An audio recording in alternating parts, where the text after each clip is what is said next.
तो राहुल गांधी की hydrogen bomb वाली प्रेस कॉन्फ्रेंस अभी आप देख रहे थे। तो एक बड़ी लंबी चौड़ी प्रेस कॉन्फ्रेंस उन्होंने की। ऐसी प्रेस कॉन्फ्रेंस वो पीछे 2 बार कर चुके हैं, जब उन्होंने वोटर लिस्ट में गड़बड़ी के माध्यम से वोट चोरी का आरोप लगाया था। और उन्होंने फिर कई महीने से उन्होंने ये माहौल बना रखा था कि मैं एक ऐसा विस्फोटक बम लेकर के आ रहा हूं जिससे आपको भारत के लोकतंत्र की सच्चाई, चुनावी व्यवस्था की सच्चाई पता चल जाएगी। आज उन्होंने हरियाणा के इलेक्शन के ऊपर सवाल उठाया। आप सब जानते हैं पिछले वर्ष हरियाणा का इलेक्शन हुआ था, विधानसभा का, लोकसभा चुनाव के बाद, जिसमें ये बात वो ठीक कह रहे हैं कि एग्जिट पोल और ओपिनियन पोल में सब ये बता रहे थे कि कांग्रेस पार्टी जीत सकती है चुनाव, कांग्रेस पार्टी आगे चल रही है। 10 साल से वहां पर बीजेपी की सरकार थी, तो 2 टर्म की एंटी इनकम्बेंसी भी थी। लेकिन जब नतीजे आए तो वाकई वो सबको थोड़ा हैरान करने वाले थे, क्योंकि बीजेपी ने उसमें लगातार तीसरी बार बाजी मारी और पिछली बार से बीजेपी की सीटें और वोट दोनों बढ़ भी गया था उसमें। अब राहुल गांधी ने आज क्या किया, इस प्रेस कॉन्फ्रेंस में उन्होंने कुछ स्पेसिफिक डेटा के साथ आरोप लगाया। उन्होंने कहा कि अगर आप देखें दोनों पार्टियों के बीच में मूल वोट का अंतर वो 1,18,000 का था, लेकिन वो बार बार 22,000 वोट आपको कहते हुए इस प्रेस कॉन्फ्रेंस में सुनाई दिए। वो कुछ सीटों की बात कर रहे हैं। 11 सीटें कम मिली थी कांग्रेस को बीजेपी से, और इसके दम पर उनका कहना यह है, देखिए सीटों में भारतीय जनता पार्टी को 48 सीट मिली थी और वोट मिला था 54,48,800। और कांग्रेस पार्टी जो कि सीपीआईएम के साथ मिलकर चुनाव लड़ रही थी, इसको उसके गठबंधन को 37 सीटें मिली थी। तो 11 विधानसभा सीटें बीजेपी के पास ज्यादा थीं और वोट मिले थे कांग्रेस और सीपीएम को मिला करके 54,64,000। तो 1,18,000 वोट का अंतर दोनों दलों के बीच में था। कुल मिलाकर के अगर आप कुल वोटर कहेंगे तो हरियाणा का 1,20,00,000 के करीब वोटर था। उसमें 54 लाख कुछ बीजेपी को मिला था और 55 लाख कुछ बीजेपी को मिला था, 54 लाख कुछ कांग्रेस पार्टी को मिला था। वो कह रहे हैं कि अगर आप कुछ 8-10 सीटों का, उन्होंने कहा कि इनके अंतर को निकाल लें वोटों का, तो ये 22,000 वोट है। अगर ये गलत वोट ना होता, 22,000 वोट, और उन्होंने कहा कि वोटर लिस्ट में फ्रॉड कितना है, 25 लाख वोट का। इतने बड़े पैमाने पर नकली फर्जी वोटर उसके अंदर ऐड किए गए या डुप्लीकेट वोटर उसके अंदर ऐड किए गए, तो हम तो मात्र 22,000 वोट के अंतर से सीटों का खेल हो गया था। तो वो सीटें अगर इधर आ जाती तो हमारी सरकार बनती और बीजेपी की सरकार अल्पमत की, वो अल्पमत में आ जाते, वो सरकार नहीं बना पाते। तो ये वो आरोप लगा रहे हैं। अब उन्होंने कुछ डेटा दिया जो कि उनकी पिछली 2 प्रेस कॉन्फ्रेंसेस जैसा ही है, जिसमें उन्होंने ये बताने की कोशिश की कि एक नाम बार बार जगह है, अलग अलग पोलिंग बूथ पर है, एक ही नाम एक ही चेहरा, लेकिन बाकी डिटेल अलग हैं, पता अलग लिखा हुआ है। इसका जवाब आप याद कीजिए, मुख्य चुनाव आयुक्त ज्ञानेश कुमार ने जब एक ही प्रेस कॉन्फ्रेंस में उन्होंने राहुल गांधी के आरोपों का जवाब दिया था बिना नाम लिए, जब उन्होंने कहा था कि एफिडेविट पर दें अपने सबूत, नहीं तो फिर माफी मांगे। दोनों में से कोई काम नहीं हुआ, ना राहुल गांधी ने माफी मांगी, ना एफिडेविट पर प्रमाण दिए। उन्होंने ये कहा था कि वोटर लिस्ट में किसी का नाम 2 जगह हो सकता है, लेकिन इस बात का क्या प्रमाण है कि उसने 2 जगह वोट किया। 2 जगह वोट नहीं किया जा सकता। अगर कोई करता है तो यह अपराध है।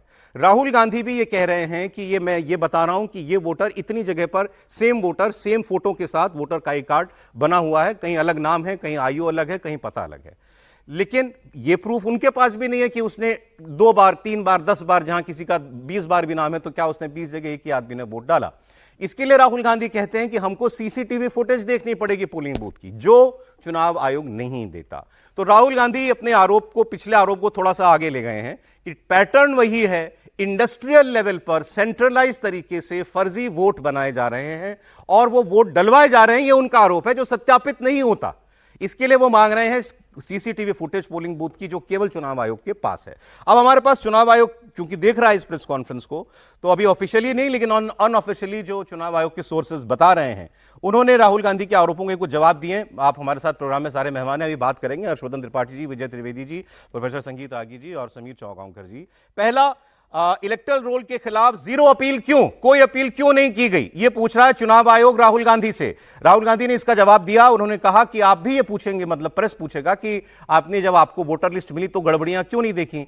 उन्होंने कहा ये ब्राजीलियन मॉडल है, शुरुआत में एक फोटो लगाई, ये बताइए कौन से राज्य की है, फिर उन्होंने खुद बताया कि ये ब्राजील की मॉडल है और इसका इतनी पोलिंग स्टेशन पर एज वोटर नाम दर्ज है। लेकिन चुनाव आयोग कह रहा है कि आपने अपील क्यों नहीं की उसके खिलाफ। हर चुनाव से पहले ड्राफ्ट लिस्ट मिलती है, सारे पोलिंग एजेंट को मिल जाती है। राहुल गांधी ने कहा वो बहुत लेट मिलती है, एन वक्त पर मिलती है, हमारे पास इतना समय नहीं होता कि हम उसको चेक कर सकें। तो ये उनका जवाब था। 22 इलेक्शन पिटीशन ही हरियाणा के असेंबली इलेक्शन को लेकर के हाई कोर्ट में पेंडिंग है, मात्र 22 एप्लीकेशन। ये कह रहा है इलेक्शन कमीशन के हमारे सोर्सेस, सूत्र ये बता रहे हैं 90 की असेंबली है, 90 सीटों की, केवल 22 पिटीशन हाई कोर्ट में गई हैं। तो अगर इतने बड़े पैमाने पर धांधली हुई है तो कांग्रेस पार्टी को तो जुट जाना चाहिए था, लेकिन ऐसा क्यों नहीं हुआ, यह पूछा जा रहा है। इंडियन नेशनल कांग्रेस के पोलिंग एजेंट क्या कर रहे थे? उनका काम था कि अगर किसी वोटर ने कोई ऑब्जेक्शन किया है तो वो उसका नाम जुड़वाते या कटवाते, वोटर लिस्ट के अंदर वो नहीं किया गया। फिर वो चुनाव आयोग पूछ रहा है क्या Rahul Gandhi special intensive revision जो बिहार में हुआ, जिसके बाद ये सारा बवाल शुरू हुआ था, उसका साथ दे रहे हैं या नहीं दे रहे हैं, जो डेड और डुप्लीकेट वोटों को वोटर लिस्ट से हटाता है, जो सिटीजनशिप को वेरीफाई करता है और जो वैध मतदाता होगा उसी को मौका देगा वोट डालने का। एसआईआर हमने इसलिए किया, चुनाव आयोग कह रहा है। राहुल गांधी क्या उसका समर्थन नहीं करते हैं? फिर दोबारा पूछा कि बीएलए ने, कांग्रेस के बीएलए ने जब वोटर लिस्ट रिवाइज हो रही थी तो ऑब्जेक्शन क्यों नहीं किए, अपील क्यों नहीं फाइल की है, यह पूछा जा रहा है। फिर राहुल गांधी ने कहा कि पिछली बार प्रेस कॉन्फ्रेंस में मुख्य चुनाव आयुक्त ने कहा था कई वोटरों के नाम के आगे मकान नंबर 0 लिखा होता है। राहुल गांधी ने अपनी पिछली प्रेस कॉन्फ्रेंस में इस मुद्दे को उठाया तो चुनाव आयोग ने प्रेस कॉन्फ्रेंस में कहा बहुत से ऐसे लोग हैं जिनका अपना घर नहीं होता लेकिन वो भी वोटर होता है, तो हम जहां पर उसका कोई मकान नंबर नहीं होता हम वहां हाउस नंबर 0 डाल देते हैं। ये पहले से चला आ रहा एक चलन है, वही है। तो राहुल गांधी ने लेकिन फिर पूछा, फिर उन्होंने कुछ लोगों को आगे सामने खड़ा कर दिया कि इनका मकान नंबर 0 दिखाई दे रहा है लेकिन ये तो कहते हैं मेरा पता ये है, तो इनका पता उसके अंदर क्यों नहीं है? तो ये वोटर लिस्ट में प्रॉब्लम है। फिर यह भी पूछा जा रहा है कि आपके जो खासम खास हैं पवन खेड़ा जी और राहुल गांधी के, उनके नाम 2 जगह वोटर लिस्ट में है, तो क्या पवन खेड़ा ने 2 जगह वोट दिया? ये कह के चुनाव आयोग ये कहना चाहता है कि 2 जगह 4 जगह नाम होने का मतलब यह नहीं है कि उसने उतनी जगह वोट डाला।